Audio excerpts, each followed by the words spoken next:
On to part two of the show this evening. Hassan Adams, the now non-executive chairman of Grand Parade Investments. Why are you taking that step back from executive to control to non-executive? It's an important and significant look, step. I think that, the worst thing about power is to hog it, okay? I'm a firm believer in making quite sure that you start to build a team around you that can inherit whatever you've put in there. So we've got a very strong team now. Burger King has got a great team. My new CEO and this team around him, are they doing all the work? So it's time for me, in terms of also all sorts of corporate governance, to step down as an executive chairman because we have a CEO. But I'll still be there to give guidance and direction and wisdom to the team for another year or two. I've reached a stage in my life where I've gone through a couple of ops, and come on, it's time for me to smell the roses, But you've had quite a lot of management turnover. I mean, you've had a number of chief executives in a short period of time. Have you now got a stable management team that can take this leadership? Absolutely. I can tell you quite categorically, the team that have changed all the time, they smelt what the opportunity was like. So there were all sorts of work behind the scenes in trying to have management buyouts and all of that stuff. And I said, no, this is about our people. This is about our founding shareholders, not about people who's come on board now recently as shareholders and wants to just trade off the arbitrage of the GPI stock exchange values. We are there to look after our founding people, and more so, we are there to look after the business. So you ask me, why Burger King? The answer is very simple. Why do you go into any business venture? We go into it with a specific focus, and that is that whatever we do, whether it's an operation that we take over, we leverage that as an asset for sale. And the valuation of Grand Parade has reduced dramatically in recent years, and as such, you've had outside shareholders coming in, sensing an opportunity for a turnaround. And you've had some activist shareholders come on board. You've had some quite aggressive shareholders meetings. There was an attempt to get rid of directors who'd been on the board. You talk about corporate governance. You had directors on the board since the very start. And I think three of those original directors, who the non-execs, so who the new shareholders wanted to get rid of, are now gone. There is Judge Abercrombie, I think, who's still holding tight. He is apparently a very tough individual, and it is not ready to relinquish his spot just yet.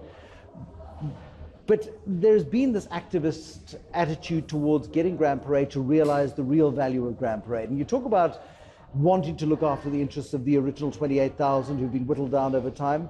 But the activist investors are saying there's real value here, but you've got to run this business differently. You seem to push back quite strongly against. Can I tell you, you've got to understand what Judge Mervyn or Mervyn King says.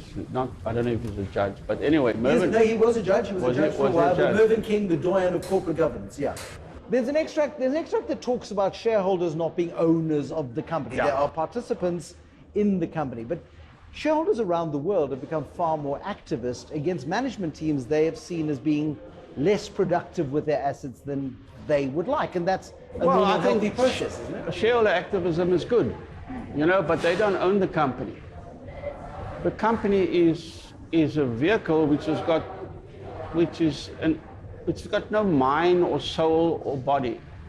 That is being provided by the board. The board drives that to give them the mind and the soul to create a sustainable and profitable business. They would argue that the board that was in place before they got involved was driving the company into the ground. Thank you very much. So they have the right to go and vote on whoever they want to as directors on the board, and they failed miserably.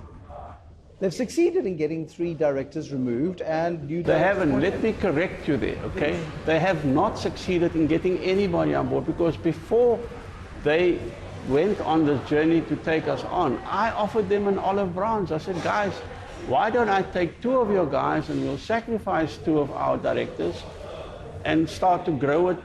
No, they wanted everything or nothing. And they wanted it because they wanted to strip the company of all of its assets and then have a big arbitrage. I mean, that's normal in terms of shareholder activists. Let me just tell you, at the shareholders meeting, I knew we were going to win the vote by a decent margin, and they would lose.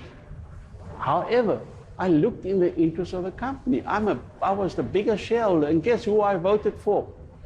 Two of those people that they put forward. I can say that quite categorically. They weren't voted on by those guys, they were voted on by Hassan Adams. But Why? would you have done that? Would you have done that had there not been activist shareholders? Or was there a risk that the company was in a slow I burn? interviewed these people before they even came up. I mean, one of the shareholders said to me, what about this guy, Mark Baumann? I said, okay, send him in, send him his CV. I'm happy, I'm looking for change. Mark you know? Baumann used to run SAB in Africa. Yeah, I mean, he's a absolutely. I highly qualified interviewed him individual. and I thought he was a great guy to bring on board. I work with Ronel van Dijk on Spur because we own the biggest shareholding in Spur.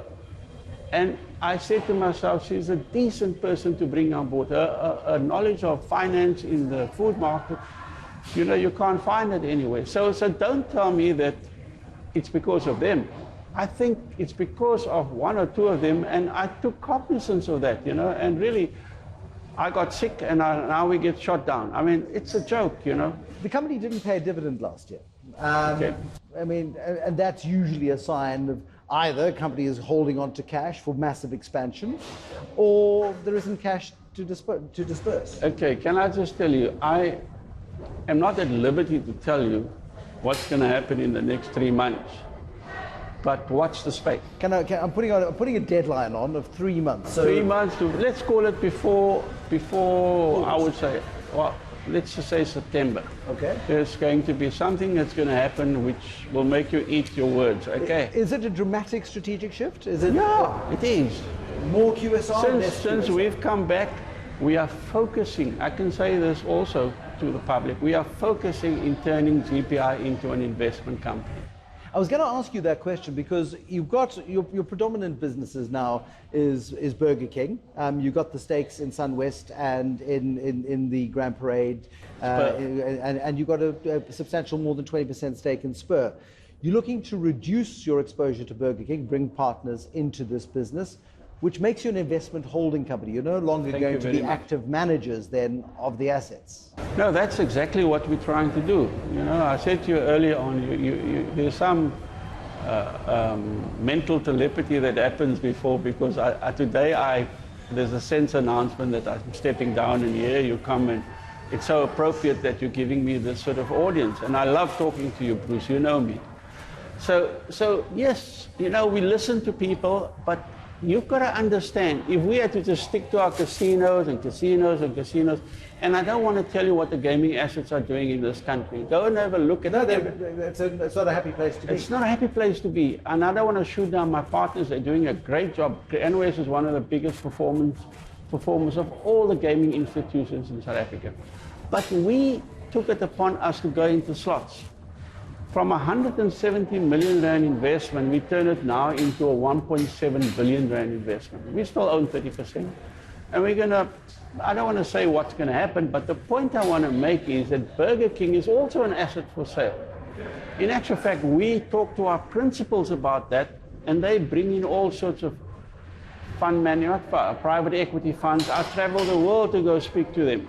And yes, we've now going to grow into a stage of maturity, but I would say it's about 6 months away, so that you can get a great EBITDA multiple out of it. And people will come back and say, wow, GPI, Hassan Adams is a star. I'm not a star. We're just following process all the time. We're going to talk more about that star quality in just a moment. Hassan Adams, the non-executive chair of Grand Parade Investments. More with him in a moment.